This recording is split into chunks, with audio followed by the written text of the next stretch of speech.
নমস্কার। কবিগুরু রবীন্দ্রনাথ ঠাকুরের কৃপণ। আমি ভিক্ষা করে ফিরতেছিলেম গ্রামের পথে পথে, তুমি তখন চলেছিলে তোমার স্বর্ণরথে।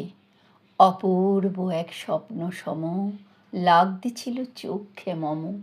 কি বিচিত্র শোভা তোমার, কি বিচিত্র সাজ। আমি মনে ভাবতেছিলেম এ কোন মহারাজ। আজি শুভক্ষণে রাত পোহালো, ভেবেছিলেম তবে আজ আমারে দাঁড়ে দাঁড়ে ফিরতে নাহি হবে। বাহির হতে নাহি হতে কাহার দেখা পেলেম পথে। চলিতে রথ ধন ধান্য ছড়াবে দুই ধারে, মুঠা মুঠা কুড়িয়ে নেব নেব ভারে ভারে। দেখি সহসা রথ থেমে গেল আমার কাছে এসে। আমার মুখপানে চেয়ে নামলে তুমি হেসে। দেখে মুখের প্রসন্নতা জুড়িয়ে গেল সকল ব্যথা।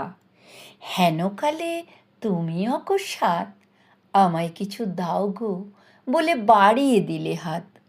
মরি এ কি কথা রাজাধিরাজ, আমায় দাও গো কিছু।